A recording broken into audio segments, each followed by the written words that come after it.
মায়ের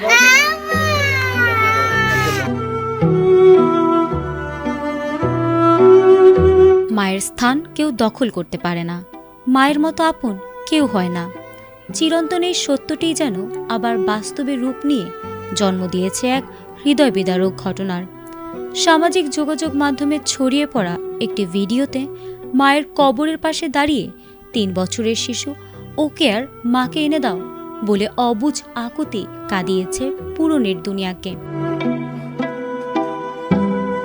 মায়ের মৃত্যুর পর থেকে ৩ বছর বয়সী অবুঝ শিশু ওকেয়া এখনো বোঝেনি যে তার মা আর কোনোদিনও ফিরে আসবে না। সে প্রতিনিয়ত মায়ের কবরের পাশে ছুটে যাচ্ছে, ছোট্ট দুটি হাত দিয়ে কবরের মাটি খুঁড়ে মাকে খোঁজার চেষ্টা করছে আর কান্নাজড়িত কণ্ঠে বলছে, আমার মাকে এনে দাও। এই করুণ দৃশ্য দেখে চোখে জল ধরে রাখতে পারছেন না উপস্থিত প্রতিবেশীরাও। ওকে আর নানা বশির কবিরাজ অত্যন্ত করুণ সুরে জানান, অবুঝ শিশুটি সারাক্ষণ শুধু মায়ের খোঁজে ছটফট করে। সুযোগ পেলেই সে দৌড়ে চলে যায় মায়ের কবরের কাছে।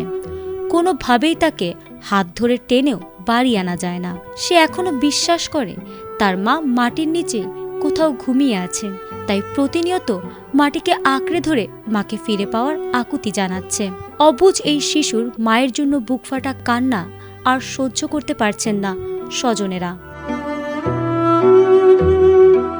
এই হৃদয় বিদারক ঘটনাটি ঘটেছে ভোলা জেলার দৌলতখান উপজেলার দক্ষিণ জয়নগর ইউনিয়নের কবিরাজ বাড়িতে।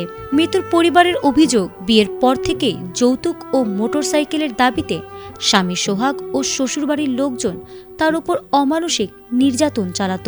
ভোলা পৌর এলাকায় স্বামীর ভাড়া বাসা থেকে গৃহবধূ সুমাইয়া আক্তার মৃত্যুর মরদেহ উদ্ধার করে পুলিশ প্রাথমিকভাবে এটিকে আত্মহত্যা বললেও পরিবার তা মানতে নারাজ। মৃত্যুর পরিবারের দাবি এটি একটি সুপরিকল্পিত হত্যাকাণ্ড। ইতোমধ্যে আত্মহত্যার প্ররোচনার অভিযোগে স্বামী, শাশুড়ি এবং ননদের বিরুদ্ধে মামলাও করেছে পরিবারটি। তবে এখন পর্যন্ত কাউকে গ্রেপ্তার করা সম্ভব হয়নি। মাতৃস্নেহ বঞ্চিত এই অবুঝ শিশুটির কান্না আজ সমাজের বিবেককে নাড়া দিয়েছে।